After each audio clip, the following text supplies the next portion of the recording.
Before going into the session and giving the hand to the speakers, I was wondering, what is agricultural digitalization? What is the definition for that? I mean, is it a farmer that has a smartphone? I mean, probably not. It's clearly more than that. And the definition that I found is that today the term agricultural digitalization refers to the process of integrating advanced digital technologies like artificial intelligence, big data, robotic, unmanned aviation systems, sensors and communication networks, all connected through the Internet of Things into the farm production system. So there's already a lot in this definition. So there's artificial intelligence, which is, you could say in its simple form, in its simplest form, an algorithm that you can use to make predictions. Big data, that's the use of large data systems to feed these kind of algorithms.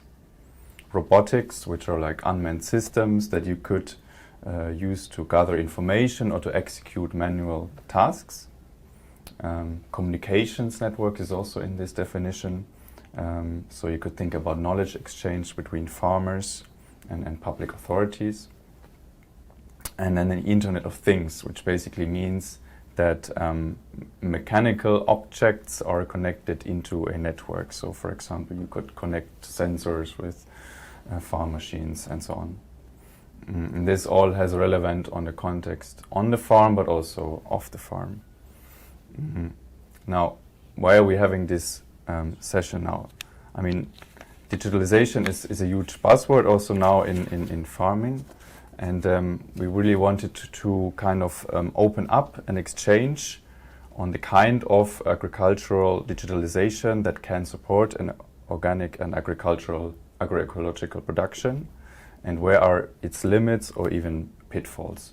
So in general context, we could say it's a critical reflection on it, also from a bit of a socio-economic perspective, this session, just for you to know what is the context of it. And we will have two presentations today, and one is on more on the theoretical conceptual analysis of the principles of agroecology and how they could be related to agricultural digitalization, which can provide us with kind of a looking glass, one perspective to look at the whole topic. And second, we will look more into several concrete applications and assess the relevance for agroecology. And on top of that, and also one of the hooks where we're organizing this session is this nice brochure that you can also find in the back. I will say a bit more about that once our speakers have spoken. So I'm very glad that today we have two speakers. One is Angelika Hilbeck, who, as I said, will be joining us from Switzerland online. She is in the Department of Environmental Systems Science in the Swiss Federal Institute for Technology in Zurich. And she has been doing a lot of things in her career, but to sum it up in 2 words, she's working on agroecology and transformation of food systems. And if she wants, she can also add to that in her introduction. And then as a second presentation, we will have Catherine Pfeiffer, who is here in the room today. She's in the Department of Socioeconomics at the FIBEL, the Organic Research Institute in Switzerland, and she's also working on several projects in agriculture and food systems. So now with this, I would like to give the word to Angelika and make her appear on the screen. Good. Yeah. Thank you very much for allowing this virtual means of joining you there. Yesterday, really, it was the universe conspired against me, and it was a lot more than just one cancelled flight. It was a cancelled flight that set, a chain reaction into motion that just in the end wasn't allowing me to join you in Bordeaux. So I'm joining you here from my home, and hope that the technology will not conspire against me either at this time. I wish I would have been there, and also I was looking forward to holding the brochure that we've been working on for, I I think, way over a year now, maybe even 2, in my hands. But that privilege has not been awarded to me yet. But I'm sure it will be very soon. But you have that privilege, and this is the title page of that brochure that I used for the introduction to my talk. If I can advance it now, let me see if I find the button. Okay, yes. So we're not talking about digitalization in principle, but my main focus, or also what we've been thinking about for when we put this brochure together, is what kinds of, how should digitalization look like, that is in support and compatible with the values and the principles of agroecology as kind of the overarching topic or overarching title for various forms of ecologically inspired or ecological food production, of which organic farming is one, but not exclusively the only form. I'm sure this audience knows about that. Excuse my voice, it's still early in the morning. And things are gaining traction now. So the reason why I was in Brussels was also because we had a physical meeting with a European-wide project called D4S, Digitalization for Sustainability. And it's a large group of collaborators in a consortium, but the only one in that group who even touches on agriculture is me. So while digitalization is like, pushed massively in all walks of life right now, it is interesting to realize that in the tech world, specifically in the social work, in the digitalization for development world, etc., it has largely gone unnoticed that digitalization is actually in full swing in agriculture already, and not only since since a few years, but since a long time, since kind of decades. And that depends on how you define, Martin was kind of referring to it, how you define and what your limitations or the borders are of what all counts to the process of digitalization.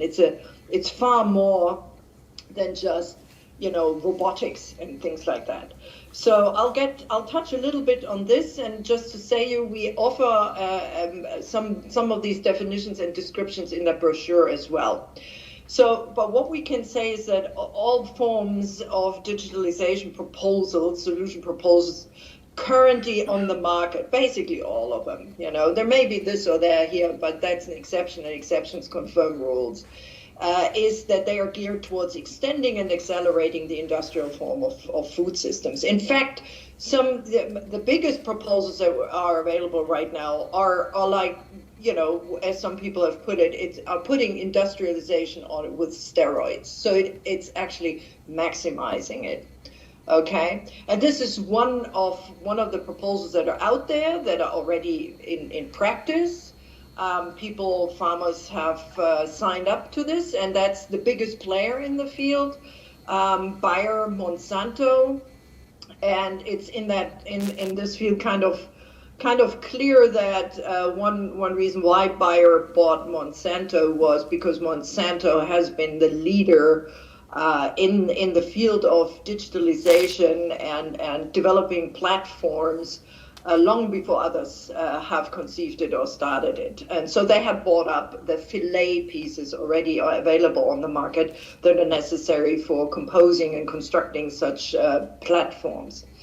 So, but I don't want to talk too much about these guys because, the reason what we're trying to achieve with this brochure also is to bring this debate and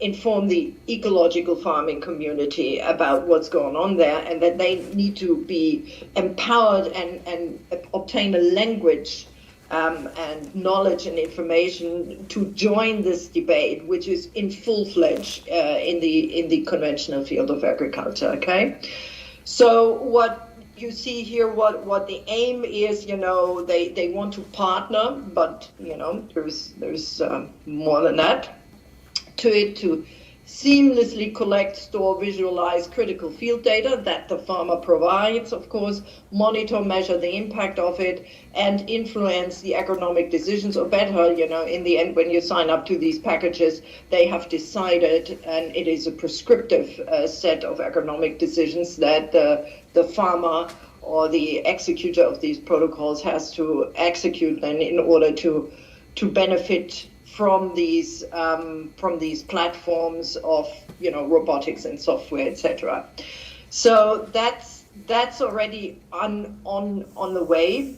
However, it's been geared towards these kinds of production systems. And when we met in Brussels now, just day before, whenever this was, we also met with this consortium of scholars and researchers, thinking and researching digitalization for sustainability. We met with a whole range of EU bureaucrats, EU Commission people, EU parliamentarians, etc., and had a very interesting discussion on what's going on at the EU level here and what the perception is of the people who are shaping these policies or shaping the ideas at the EU level.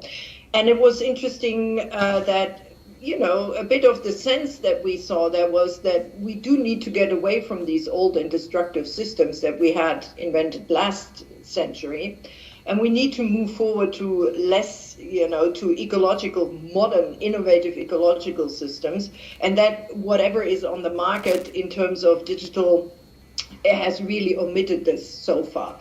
Or at best offers options to these ecological forms of production as a collateral by repurposing what has been developed actually for the industrial system. So agroecology and systems, ecological farming systems, are vastly different to those conventional systems I was just alluding to. And it's not only to the production, but it's far more holistic in its approach, as you all know. It's far more inclusive than exclusive. We're looking for farmer skilling and not de-skilling devices, tools, and protocols. We want to support diversity. We don't want to do away with diversity. I think this is one of the key issues. All the tools that are on offer and are praised for you bringing also environmental benefits are geared towards making monocultures a little less damaging, okay? But they're not questioning monocultures. They're not questioning huge sizes of monocultures, nor do they question the types of crops, high-yielding crops or technologies that are out there. We're in ecological forms of agriculture. You're building more on cooperation and participation, while other systems are geared towards competition. And we're seeking community building. We're seeking sharing and supporting systems. And most importantly and strikingly, in ecological forms of agriculture, the farmer is at the center. Okay, while what you see with in the industrial proposals, regardless how sophisticated or how well sounding they really are more geared towards doing farmers away and replacing farmers actually. So we started out with also composing this brochure with an idea of asking a little bit, doing just an inquiry in the organic farmers community, to what degree they actually feel prepared for this. And you find the outcome of this little exploration I did with a student of mine, is actually quite interesting. And you do get a diversity of voices from the organic farming community here. And I just shared two of them that were most striking. One farmer was saying, organic farming used to be radical and fundamental. And if you're today, he was, saying they think what a droll he is by being a bit critical and rejecting the whole digital frenzy. He said, if what the organic movement wants is going digital, let them. We're a democracy, but I will certainly then not label my products organic anymore. So he was something and coined something like artisanal organics, versus organics who want to go digital. And then there was another one, other farmers who said, one quote of it is, we in the organic farming community in particular have an absolute opportunity here. We can and we must get fully involved with these technologies. So you're finding a highly diverse community in the organic sector, but what they all shared was very little actually knowledge and understanding what digital means. So there is a huge need of getting out there and bringing that debate to the organics community so that you can get engaged in shaping it, because it is currently being shaped already, except no organic farmer is at the table. So that's really what we wanted to achieve with this brochure. You see some of the authors in there. We have spent some time also. Eugenio Tiselli is a partner from the IT sector that I work with, so this is not all my ideas. It's actually from a very progressive and very interesting thinker in the field of programming and IT. And we have come up with, just started and said, okay, how should digital tools look like if they are compatible with agroecology? And we went by these 10 elements of agroecology as it's been defined under the FAO, and have composed something like a little table, and we're putting, contrasting the different proposals or interpretations of these principles that are important for agroecology, for the ICT for agroecology sector, as we named it, and the conventional sector. And we're trying to illustrate, on the extremes, but there is, of course, things in the middle, where this would fall, or where digitalization falls in the different sectors, conventional versus agroecological.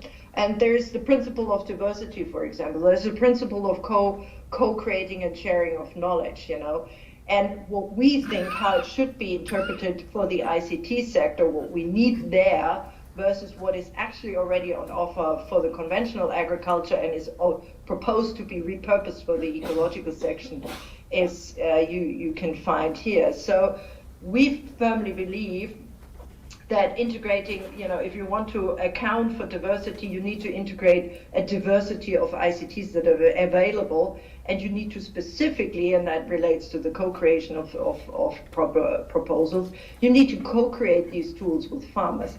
Okay, so you cannot just conceive of platforms, applications, software, etc., in nice offices in the urban space, ideally in Silicon Valley or here in Zurich or places, and then go out to the farming community, say, look, this is what I developed for you. I think this is good for you. Try it out and make it happen and try how it works. But this has to happen already with the farmers at the conception level, at the designing level, which is quite a challenge for both communities. Right now, what we have there, this is from Bayer when they presented it at a big meeting in London a few years ago. This is what they proposed, a digital ecosystem they're developing with a one-size-fits-all approach again, which is exactly not what we need and want in the ecological field. And also, when it comes to, resilience and human social values, this is quite poor on the conventional side, as you can imagine, but it also resonates with in the ICT world, should take up the idea of resilience and cyclical processes, and have minimizing farmers' dependencies in their minds, having redundancy built into systems that make them more resilient this way, have loops and external inputs, connected in a cyclical fashion, which is certainly not the case in the conventional proposals right now. Respecting the integrity of farmers and their communities, placed at the center, is even more drastically in opposition, basically, or contrast to the current proposals for agriculture, which is really mainly geared towards putting farmers out of the picture. And that is why in these proposals you look at, or even what you see in policy proposals and and strategies put forward by the European Commission, the term farmer, you can just do the nice text search option and look for the term farmer, hardly ever occurs there. So farmers are not even perceived as being a holder of knowledge that he or she can bring to the table.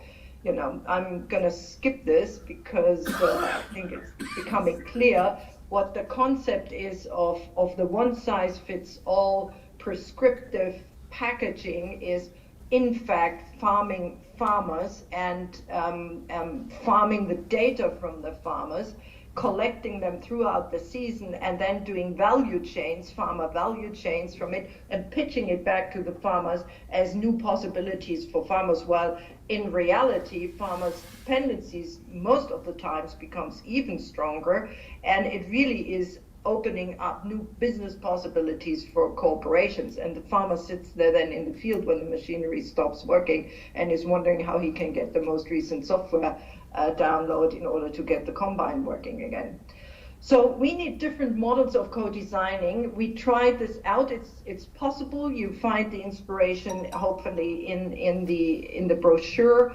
We have tried this with a co-designing process in a development context, and started with devising and developing these tools and technologies participatorily with the farmers, integrate their knowledge into this. Farmers appropriate it, control their data, and decide about their use. They internalize it ideally into their farming operation. This is the process, a little images so you understand how we did this.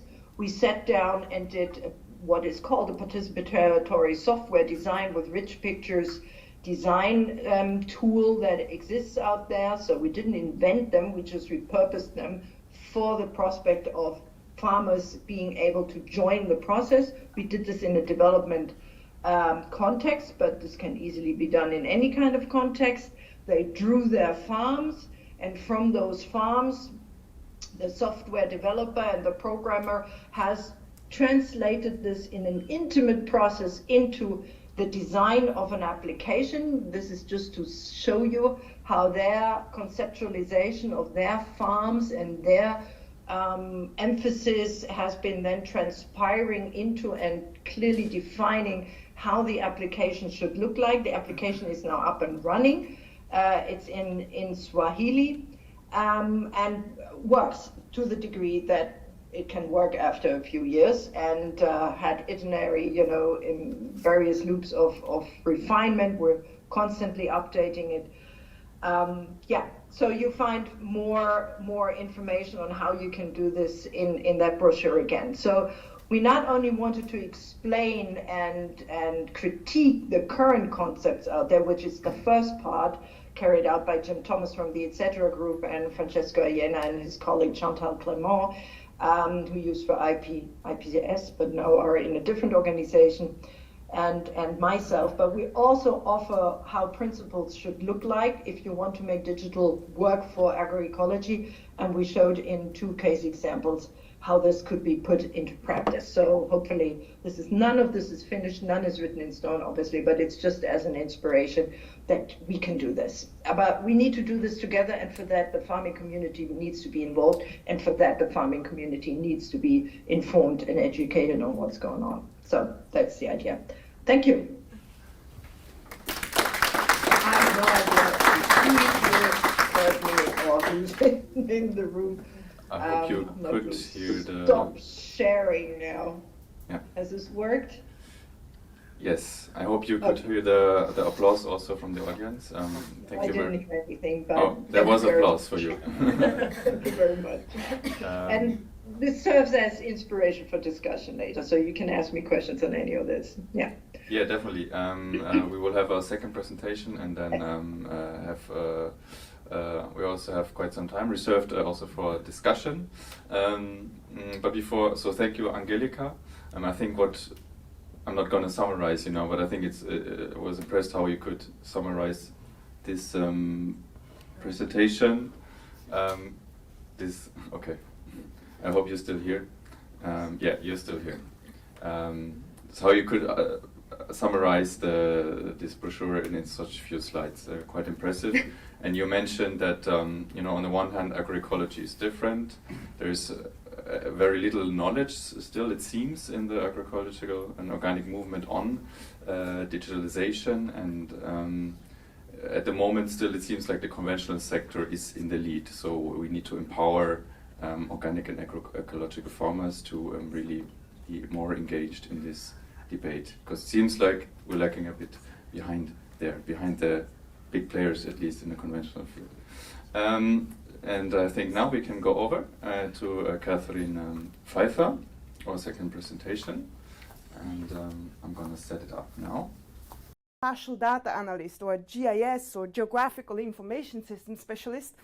That's a job that doesn't exist anymore, by the way. And it's a field that has worked very early on with artificial intelligence. And so when I moved to the organic movement, it seemed to be the only one to understand something about artificial intelligence.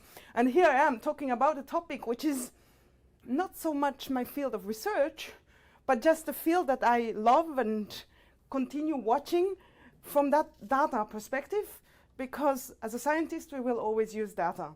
So what I propose today is to share a personal reflection, and I don't have the ambition to bring something set in stone or something very scientific, which is very difficult for a scientist, trust me.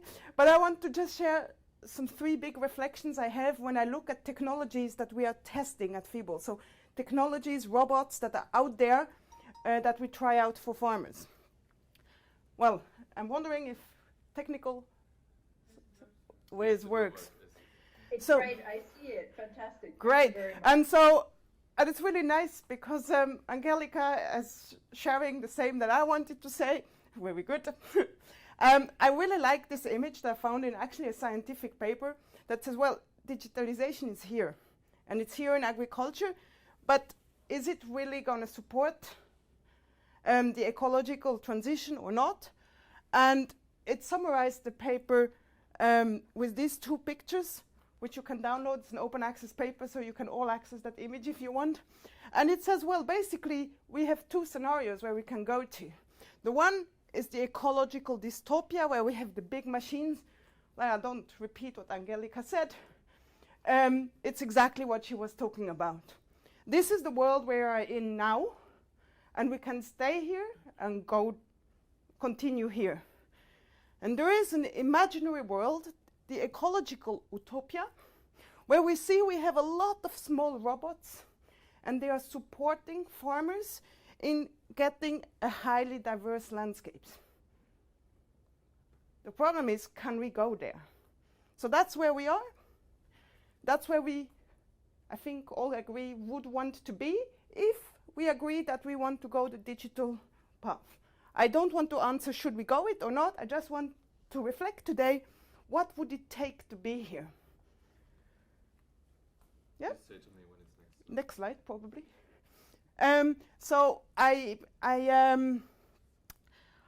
This reflection, I want to go with reviewing 3 robots or technologies we've tested at FIBO. Go through each of them, look how they work, really, the technical nitty-gritty, so that you know what's hiding behind. Discuss, well, is that now really agroecology or not? And then kind of reflect what we learned from those technologies, and then come up with some reflection about, really from a data perspective, what we could do. So these are the 3 technologies we want to look at. The first is the sugar beet weeding robot that FIBO is testing, I think next to the Constance Lake. And I talk about it a lot. I have never seen it in action myself. So, the second is the milking robot. We have at FIBO, I know that milking robots are not such a big invention, but most of the countries have them. But in Switzerland, it's still very few farms who have milking robots, and not Demeter farms. And so that's what we're trying out. And then I want to discuss a project where we tried a drone to recognize weeds in the field. So this is the robot. What does it do? It goes over the field and weeds in the lines between the sugar beets. We know that, that's not very difficult. But it also weeds in between the plants. And this should be this image you see here. It's very difficult to show, but there's this arm that passes in between and weeds between your sugar beets. So how does that work? Can we go on the next? Well, it's actually a GPS system. And a GPS system that's just telling it's the robot, it's solar powered, and it goes over and plants the sugar beets and remembers the exact location where it has planted the sugar beet. And so when it's coming back for weeding, well, it remembers where it put the sugar beet and goes with that hand in between.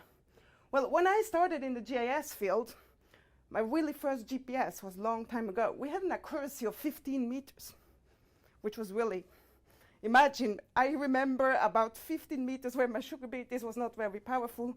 The new technologies, and that's the Galileo system, it's really funny because the company of the sugar beet claims that they're accurate at 1 centimeters, and the Galileo website says they're accurate at 5 centimeters. But you see there has been a huge progress on how we can locate places on Earth, and therefore having machines that remember where they planted, hence weeding in between. We have the next slide, please. Well, this is again the robot that took this picture from the company website, and I looked at it and want to ask you, do you see agroecology here? Well, I see monocultures and I don't really see agroecology, so, well, good. What would I want to see? Can I have the next? Well, it would be robots that do something like this, which mixes a lot of things, and here we see each color a different crop. Well, do you think that exists? Shall we make a vote? Do you think it exists? I've got 2 hands. Well, can we press the button? Well, actually, it's being developed. And it's called pixel farming, and it's working on Wageningen University.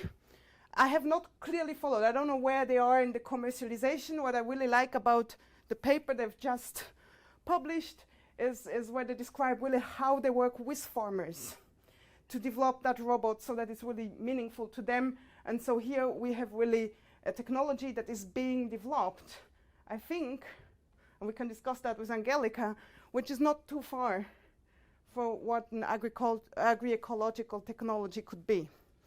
What I also heard is it works mainly on flat areas, imagine the Netherlands, so I'm not so sure it would work on Swiss mountains, but I think it's really one of these technologies that impressed me. And yeah, that brings to this first reflection is that when we have technologies that are based on GPSs, well, it could really support agroecology, and we should not look away. And I put this comment at least in the flat areas because I don't see the pixel farming robot doing my mountains, but at least I think this is something we should keep in mind. There are technologies that are possible. Next is the milking robot. I think that is not a very surprising machine for many people. And I couldn't help. This is the new stable at Fiebel, where we have really tried to make the best for animal welfare. And we have that milking robot. It's mainly for science. You will come back afterwards why it is mainly for science. But we have cows. They wear a collar. The collar recognizes the cow when it comes in. And it's fully automatized. Well, the classical milking robot. Can we go next slide? Well, it uses artificial intelligence for 2 things. Once it recognizes the cow and becomes always better in finding the cow and milk it. And so each time the cow comes into the robot, the machine learns a little bit better how big the cow is, how it likes to stand in the robot. Well, nothing really exciting. The other machine learning is used when they looked at the milk The milk content is automatically measured. They have this collar with a GPS, so we know how much the animal has been walking around. I don't think they measure the feed, but in principle, when a cow gets sick, well, you start seeing these values getting worse. So actually, the farmer gets an SMS or a signal on the robot and says, well, check this cow. And then when he checks the cow, he can say, yes, computer, you were right. The cow was getting sick. Or, oh no, you're a robot. You're so stupid. That cow was very healthy. And so the robot is going to learn to recognize disease. Well, the feeble farm is run by a Demeter farm. The farmer who is really, each time I pass to go to my office, I see him with his cows. So it's not that the robot has replaced him. And he told me, well, actually this robot, when it comes to disease, is quicker than what I can see. So, because when you start feeling sick yourself, yeah, you feel a bit strange, but you don't have symptoms yet. And I think that's something the milking robot can get quicker than what we see with our eyes. And so he was quite impressed by that. And it doesn't mean that he doesn't spend his time with the animals, and it doesn't mean that the robot is quicker on everything, but he feels that's a good combination to look at what the robot says and his eyes to offer even better health to his animals. Well, here again, does it really contribute to agroecology? Well, what impressed me really much was this farmer we have at Fibble. He's in a cow-calf system. So he really tries to keep the calves with their mothers. And he has a lot of problems, but he seems to solve them. So if you want to have details about how to do a cow-calf system with a milking robot, there's a lot to discuss. But when listening to him, I really conclude, if you find your way, it works. But my big questions are on the other side. Well, in Switzerland, you need 60 cows to be at the point where it's okay or you can pay for that robot. And I don't know, I understand that Switzerland has very small farms, but an agroecological farm, really, 60 cows? You need to have sufficient grass. The best for your robot would be that your cows have constant access. Well, is that really agroecology, where cows are sent out to eat the grass around and they need to have this access next to the farm all the time for the milking robot?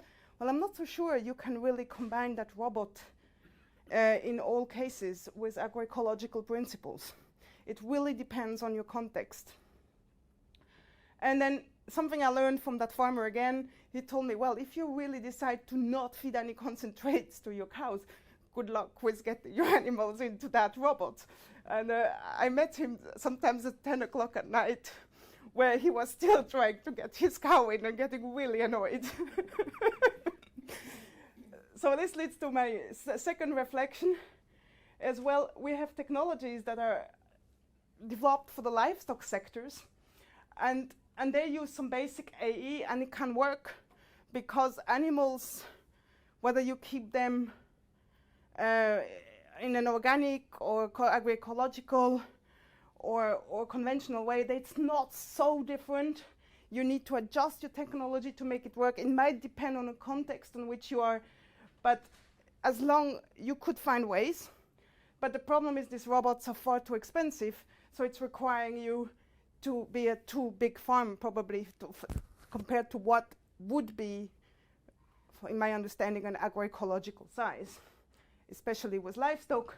And therefore, this claim that these prices have to drop before it really can be used in agroecological farms. Then we can go to next. The third technology is not so much for farmers, but we tried it for science.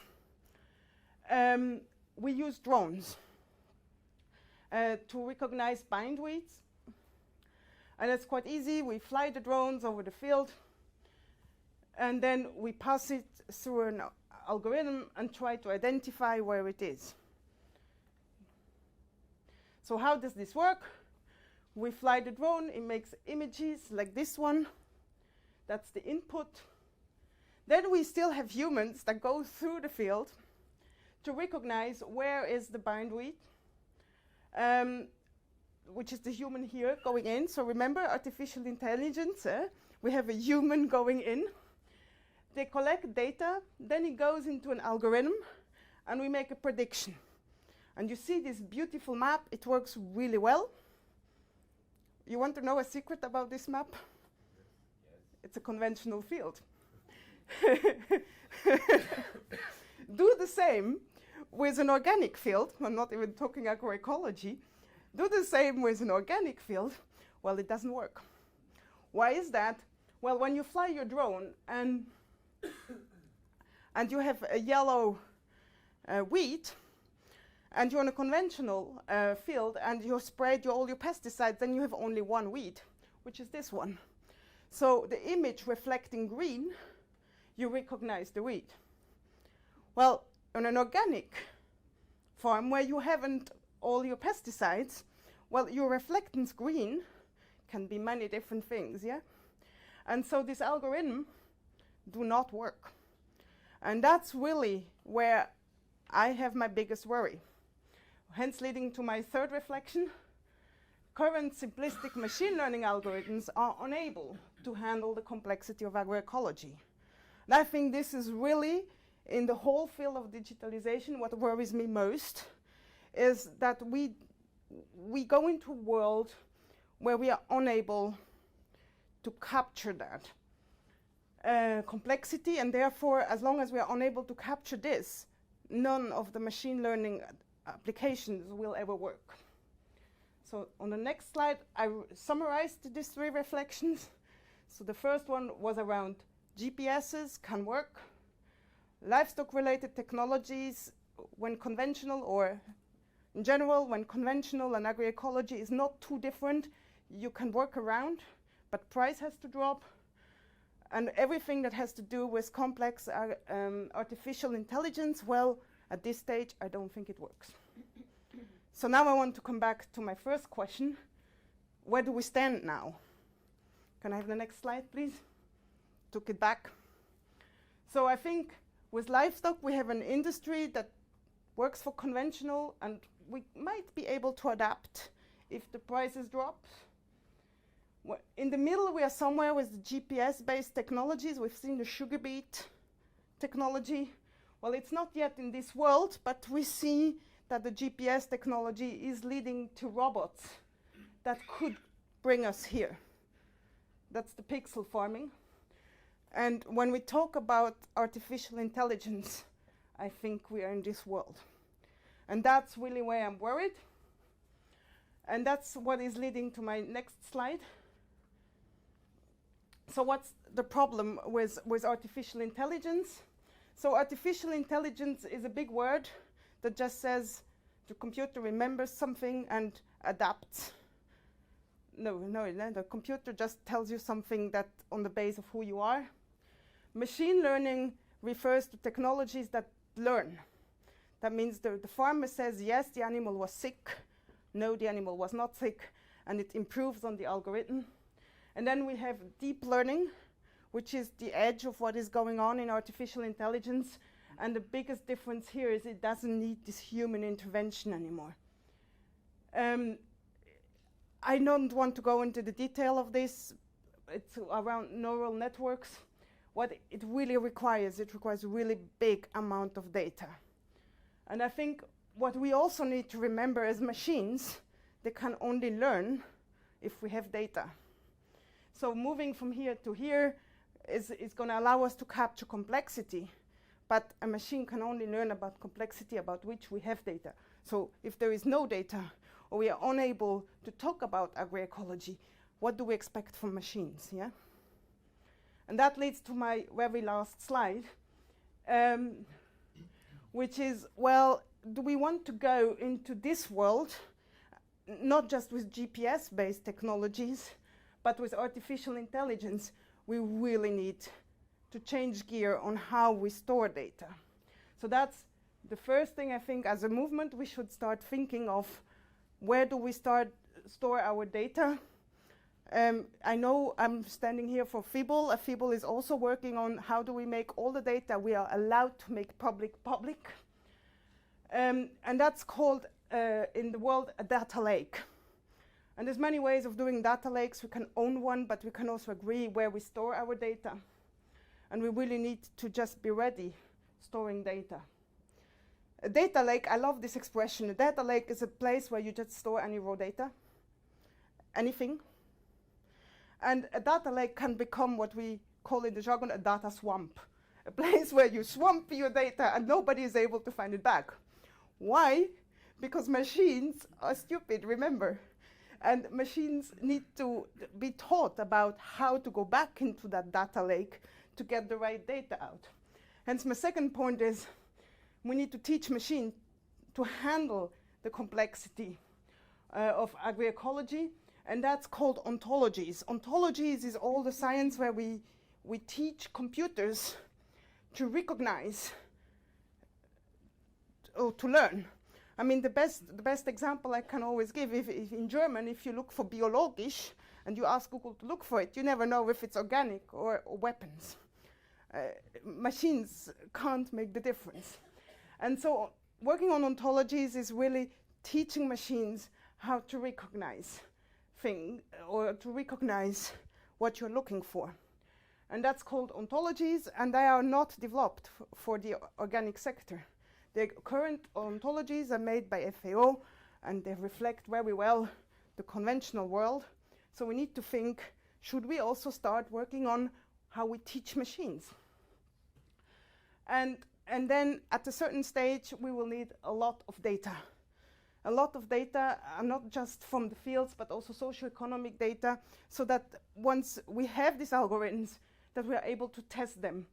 And hence we would need to agree on some basic data sets that we always want to ask anywhere or anyone where we go, so that we can build evidence about things that are not in other statistics. And here you really see the social scientists coming back, where there is basically no data about circularity. We never know how much a farmer is able to close cycle on his farm, and I think it explains a lot of the complexity or the non-complexity in farms. Well, so I have 3 points here, which I think I'm not saying we should, but if we want to contribute to that world, and we want that machines at a certain stage really support agroecology, we need to store data, we need to teach machines, and we need to have the complex data. And this sounds like difficult, but I told you I came from the developing world. I worked for 10 years in the African context. Well, smallholders in Africa have very similar problems. And when you see the initiatives around big data going on in the developing world, that's what they are doing right now, working on data lakes, on ontologies, and on standard questionnaires. And that could be a source of inspiration if you want to go into that direction. And so I'm not saying we need to go there, but I'm saying if we want to go there, that's what we need to do. And then hence my last slide, which was saying what we need to do as a movement if we believe or if we want to contribute to that world. That's it.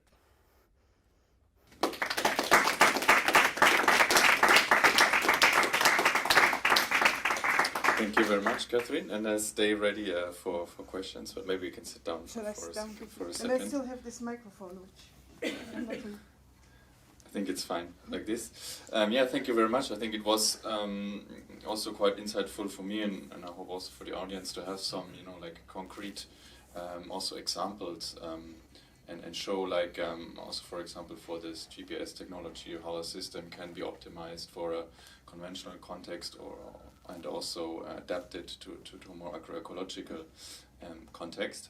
Now let's welcome back also Angelika. Yes, perfect. Yes, thank you very much. I did hear everything nicely. You have a yes. The sound is not perfect, but we can hear you.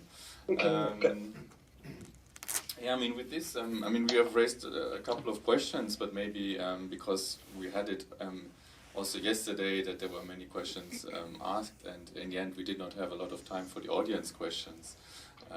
So that's why I was thinking maybe we can start with the audience. Start with the audience. Do you have any reflections, any concrete questions coming out of these presentations or in general? Hi, good morning. My name is Stephen Rasmussen. I'm from Denmark. I have a question regarding the infrastructure in this, because we talked a lot about climate crisis and changes and so on. How much energy will this require to run the infrastructure? I mean, what kind of impact will this have on the climate? That's one thing. And the other thing is, I have some friends in Denmark who have a small holding, about 6 hectares, and they grow vegetables. They spend a lot of time on it, and they concluded that the return on their time and investment does not correspond with the amount of money they need to keep things going. So they both gone back out to work. This doesn't come cheap, this kind of technology. A long time ago I used to work for Rockwell International, and we had a division called Allen Bradley that made robotic systems in those days. How is this going to benefit small holdings from a financial point of view? Because right now a lot of them can't even afford hiring people to do some of the work and expand the business. Thank you. Thank you. Angelika, did you also hear the questions? Yes, I did hear and took note, but I think, Perfect. Are we going one-to-one, or maybe collect a number of voices, and not only questions, I'd also like to get, reflections. Does anyone want to follow up immediately? Does not seem to be. Yes, in the back. Go this way.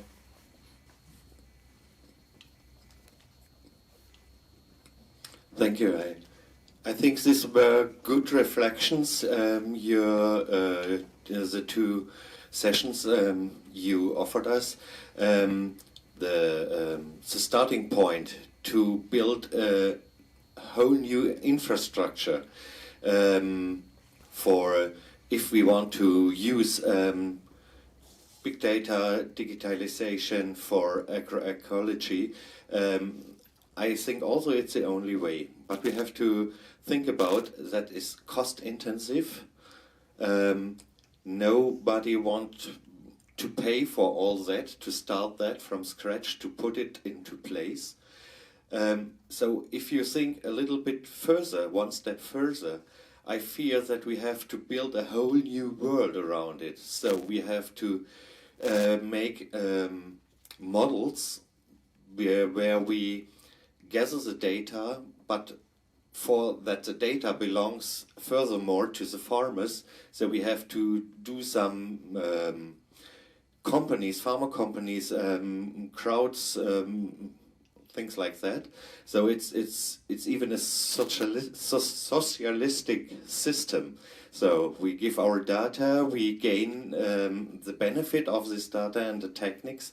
So it's not only in building the techniques, I think, but also a social system around it, where we share data only between the farmers who are concerned, and so on.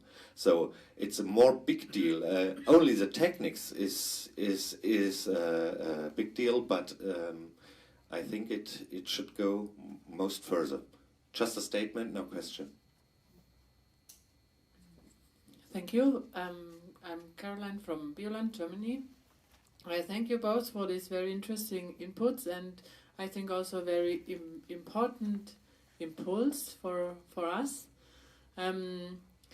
This is my short reflection, and my question is, I'm wondering about the implementation. I have no you said, Hans, I have no idea, or I cannot suggest who could start, who could it be. Maybe you could say some more words about this, because it sounds good, but how can we reach there? Thank you. Okay, maybe we can go back then to the panelists with these questions. And I think also the last question you really connected to the question of like, I mean, lots of questions were about financing, about, actually how to get this going. I mean, could there be maybe private initiatives or also like public projects, where we have also maybe organic farmers or agroecological farmers involved? How could this work in practice? So with this, maybe I can give the word first to Angelika and then to Christina. Catherine, sorry. Okay, thank you very much. That's one of the reasons why I wanted to gather a bit more voices and hear the reflections, because that's typically it touches on some of the key issues, and it highlights exactly some also the concerns or the things we need to watch out for. Okay, so yes, it's not only about infrastructure. Okay, there is a whole set of which is important. I'm not saying that. A whole set of infrastructure needs to be established. That's true. And the other big issue is the energy and the raw material consumption that goes into this. Okay, so there is this huge concern that we're just basically replacing oil with other rare earths or other limited resources that go into there. So there is estimations of how much these server farms that you need in order to run these big data gathering and algorithm and calculation computing exercises is massive. Okay, massive energy consumption that it takes on, and we touch a little bit on that in the brochure as well. That needs to come from somewhere in order to avoid that we're just having rebound effects or substitution effects. We're not really solving anything. We're just replacing it with another problem. So that whole sector needs to be addressed and is at best at its infancy right now. We don't even have sufficient data or reliable data, and there's not reliable data being collected from the developers, from the server farm runners, from all of these things. What are the true costs of infrastructure, energy, resource input, etc.? What would it take to do this in a fully cyclical process? Because that's what the EU is aiming for, indeed, to have a fully have a circular economy where things are completely basically recycled to the degree without loss. We have no idea how this is going to happen. So new methods of producing, consuming, and recycling need to be developed first, in my view. And then I hear that we're running into this, as we run always into a problem, when we start discussing solution options from the perspective of a technology. Okay, so we very much try to pitch this or introduce this from a perspective of the problems and the needs we have. Because if we pitch it entirely through, okay, here I have a hammer, now let's see how we can frame the problems we have to take the shape of a nail so that I can use my hammer in an analogy, then we are stuck as we've been with all technology discourses before. So, and this already starts to precipitate when you say, okay, then you need to configure your farm like this. So we're going to adapt farming enterprises to the needs of a technology in order to optimize the technology's output, rather than thinking it the other way around. What are the farming designs, the farming systems we want to have, and how can the technology be conceived and made in support of that and not take the lead role, the driver. So we had long discussions in Brussels about exactly these notions, because we always tend to think through technologies being savior, technology being the drivers behind this, and then we must adapt to the technology in order to let the technology unfold its optimal benefit. We have to really reconfigure that thinking process already the other way around. It's like, where do we want to go? What kinds of farms, what kind of food systems, with all the social implications as well, somebody touched on this, with all the ownership issues at its well, the community building issues at its bottom. So that needs to drive and say, select what types of technologies are falling into the category to empower farmers, to enable us to achieve these goals, and which ones are likely to undermine them or are just business models, you know, and will put money in the pockets of tech developers, but in the end we're no further. We haven't really made any progress to this, to reaching the end. So technology is not an end, it's a means, and it's easy said, but it's very tricky in its unfolding and in its implementation, to keep that in mind. And let me lastly point to one example that Catherine was pointing to. One issue I find is kind of illustrating this. When you said or brought the example of cows being configured and equipped with all kinds of sensors, with the belief that the sensors would do a better job than the farmer observing, and then you said the sentence, the farmer was impressed that the machine knew earlier that the cow was sick, because he, as the farmer, with his fantastic sense of, you know, set of sensors of humans are unparalleled. No machine is even close to this yet. And his sensors didn't tell him that the cow is sick. So what is sickness? Is a cow sick if some protein levels change and a laboratory analysis picks this up, and then you do already something, while the farmer clearly said it's not sick yet? So what is sickness? What does it mean from, you know, and when do you need to take action? When a machine says, oh, alarming level of certain proteins, or when the holistic sensor set of a farmer says, that cow is behaving strangely, I think there's something wrong. And as long as that threshold isn't reached, the cow simply is not sick. Okay, do you know where I'm getting at? So, because we see the same thing happening in medicine, for human medicine as well, etc., that we reconstruct things like sickness. You know, so we need to be careful. That's all I'm saying. You know, how these technologies are shaping perception, are reconstructing societies, our perceptual societies and the frames of it, or to what degree do we control this and say, this is what we want to achieve, and anything else is just decoration, or maybe even undermining it. I hope I was clear. Yeah, thank you, Angelika. I think you opened a lot of boxes here. Let's pass the word now to Catherine, but also was wondering whether, like, you showed us several applications of technologies, and also some within, like, Fiebel has been working on, and I'm not sure if you were involved in the process, but what was the process within Fiebel? You know, which are the things that you think that could contribute to agroecology? Where there's those like projects that you know, what was the thought process behind focusing on these 3 projects rather than any other projects? Because that really connects the question of Angelika, of like,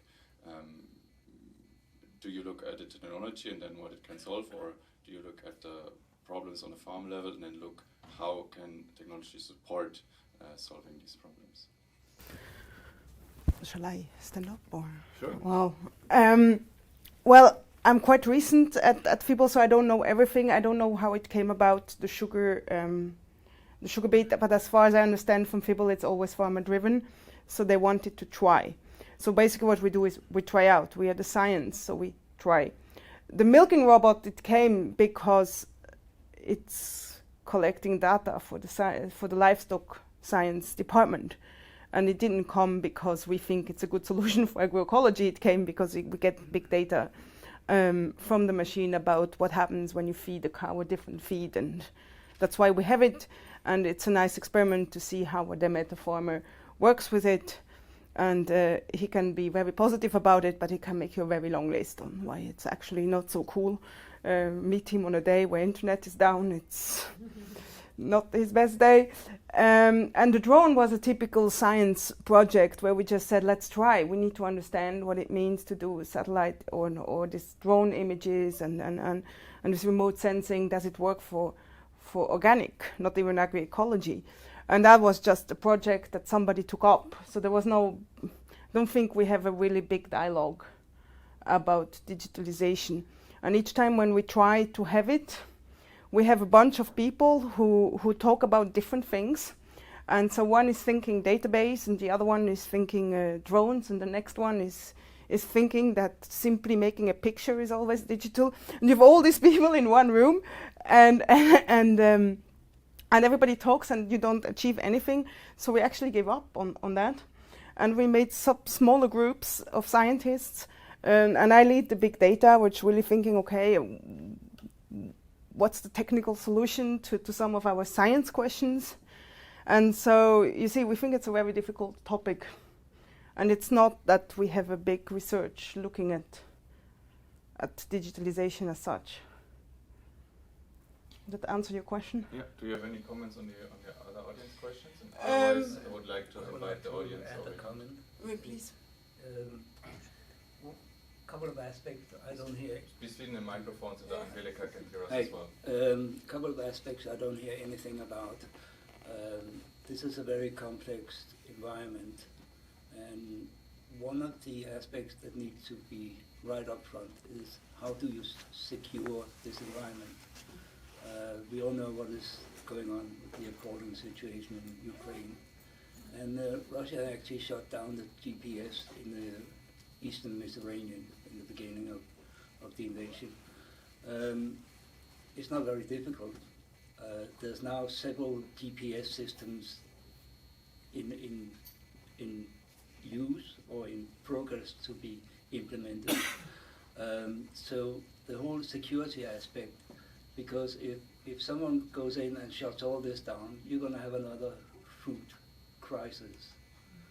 That's one thing. And the other thing is the data will be subject to a number of data protection acts in all different kind of areas where it's being used. And there's just been a big case in the US with, I think it's John Deere, who refused to let the farmers go into the software and make fixes themselves. And it went up to the High Court in Massachusetts, I think. They are now being allowed to get access to the software, but that's only in one state. So there's a whole range of issues here that need to be addressed from day one if this is going to work. And these are major issues because I can give you an example. I was sent to an eye hospital in Denmark by my eye doctor, and I asked them to send me a copy of the report. They never did. So I went past my eye doctor one day, asked if they got a copy of the report, and they said, yeah. I said, can you do me a printer? And they said, no, we're not allowed to, under the Data Protection Act. So I had to go all the way back to the hospital and get it from there. So there's a whole range of issues in how you can actually manipulate and handle the data and share the data that need to be addressed as well. Thank you. Can I jump in really quickly, because my system showed me that I might be kicked out in 3 minutes. No, you're not. No, you're not. You're not. If Okay. we can first take the last audience question, or the last two. Thank you. Organic Denmark, Sybille. Maybe it's more like statements, but I believe I understand that it's really important to be aware about the high energy consumption connected to the digitalization. But at the same time, I believe it's difficult to decide that within the farmers' system we should not allow digitalization because of a high energy consumption, because we introduce digitalization everywhere in our society. So why should we prohibit farmers from benefiting from this new possibility? So I believe rather than putting a question, do we like it or do we not, we should see where is it relevant. And there I guess I consider the organic farm system to be really the future farm system.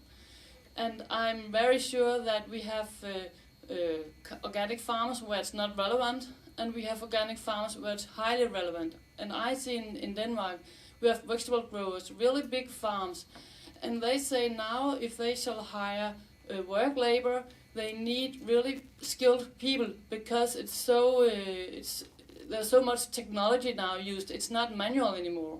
And then we'll have other farms, also vegetable farmers, that's a much more manual-driven farms.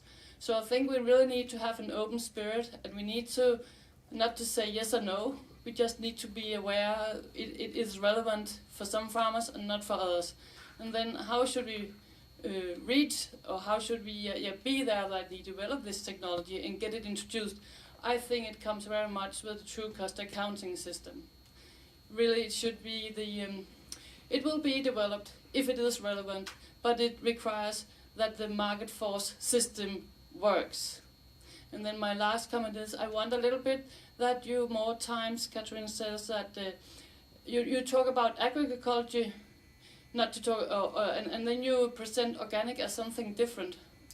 For me, it is absolutely the same, and there's no doubt that the principles of organic farming is built on the agroecology approach, and we have farms that are not there yet, but we are going that direction. So I think it's a little bit wrong to introduce it as two different things. Thank you.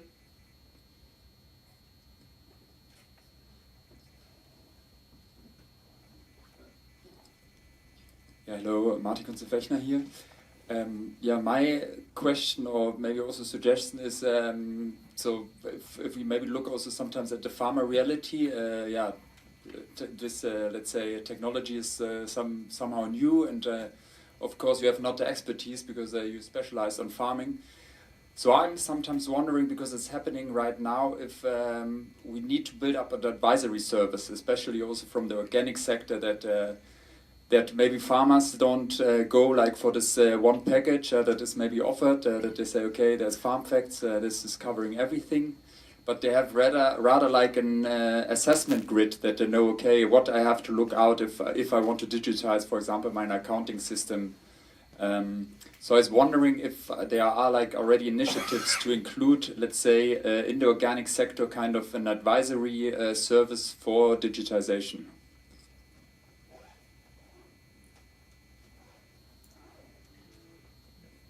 We have one round of responses from each speaker, and then we close the session.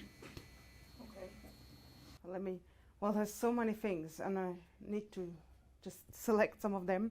The first around agroecology, I think, well, we might have different definitions, and that's okay. I understand agroecology at really closing cycles, and when I see 800 organic cows, I wonder how we close cycles. But I think it's a question of definition, and we can live with it, and then replace it with circularity, and then it's okay. About infrastructure, I think I have not so much no more to say that yes, it's using a lot of energy, and it could be a problem. I recently read a book which was called AI 2041, which I really loved it, and it's a book where we have 10 stories of credible digital futures. They don't talk about agriculture, but they talk about that energy consumption, and that story there shows that we probably could move to much more efficient energy setups. But is that really the answer to that? Well, I don't know. Then around infrastructure and big data, I think it's a huge issue, who owns the data and how do we store it. I can tell you what the answer was from the developing world. They just decided to go for an open data policy where everything is owned by everyone. That's what they decided to go for, and you can store data centrally, but you can also store data decentrally if we know where it is, or if we have the right ontologies to find it back through the internet. There are solutions there which we can discuss. Is open data something we could live with? That's something I really live with. I try to make all the data that I can, that is not bound by any contract, which is not personal, available. That's one strategy. And what is the last thing I wrote down? Yeah, who can we start? Well, how to implement it? I don't know.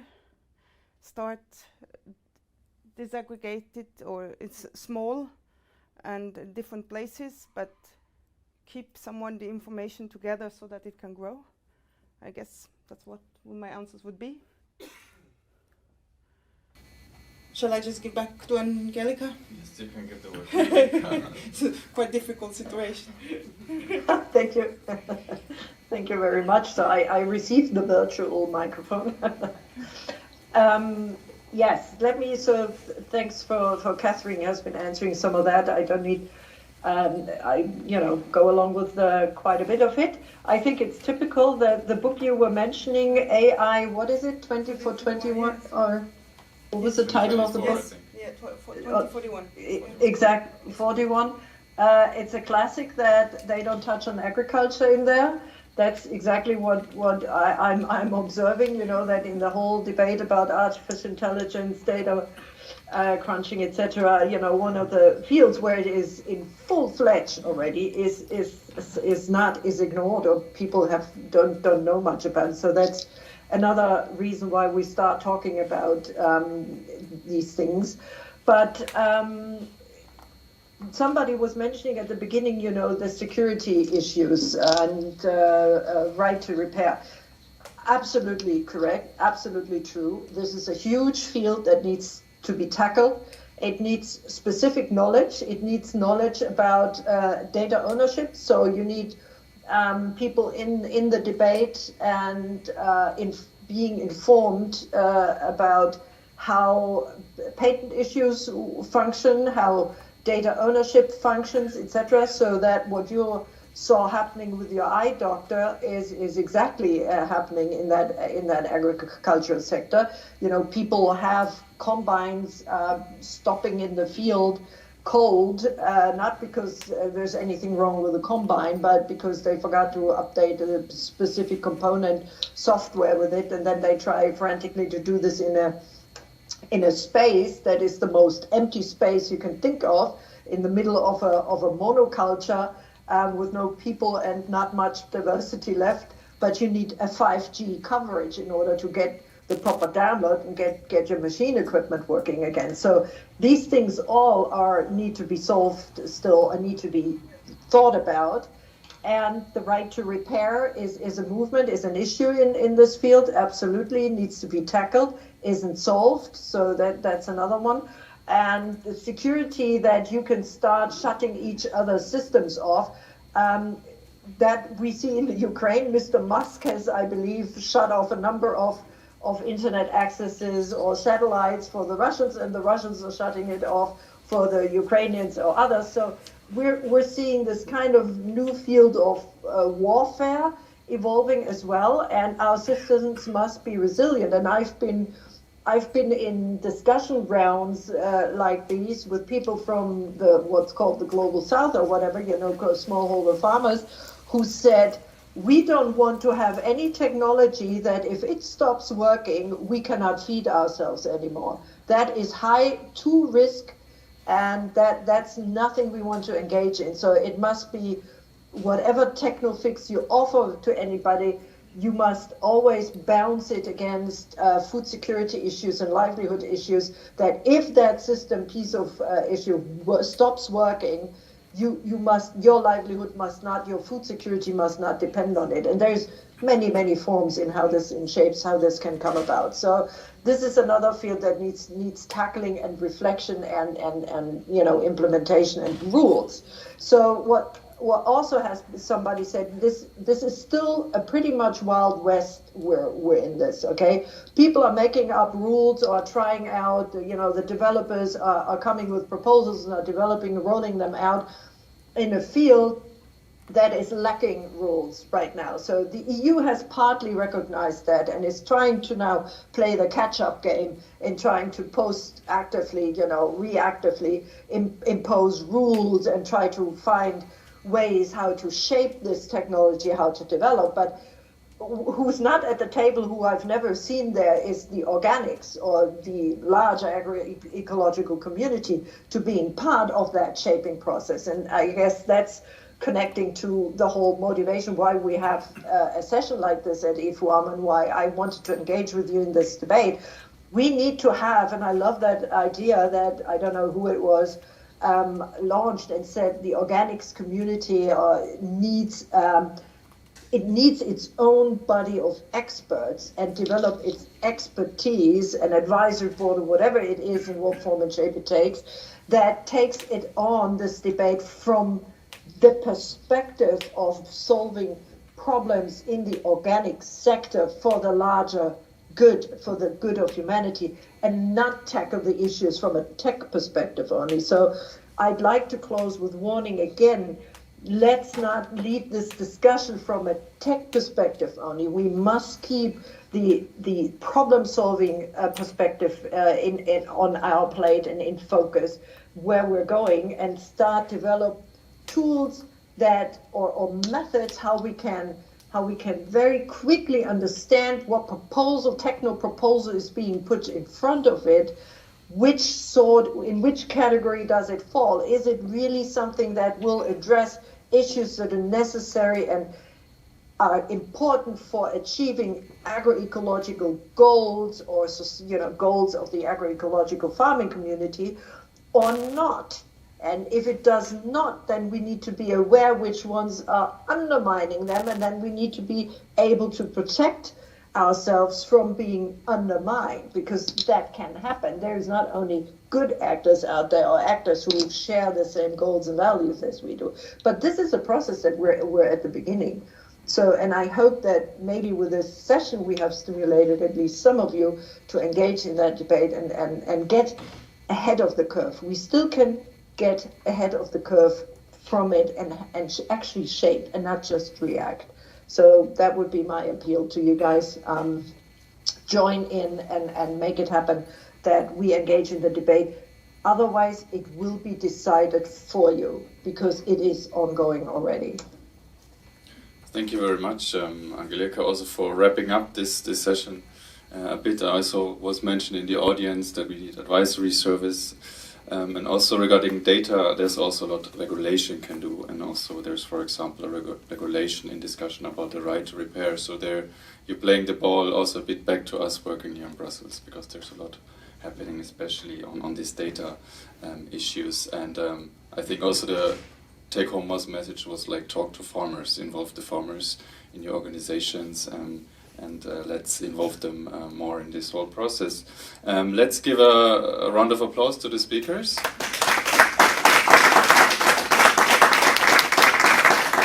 Thank you very much. And for the audience here, as you might be aware, the next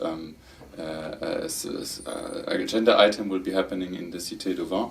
And you can still, though, grab some cookies on the way there in the other meeting room if you need some food for the way there. So then, see you back in Cité du Vin, and thank you very much for your attendance today.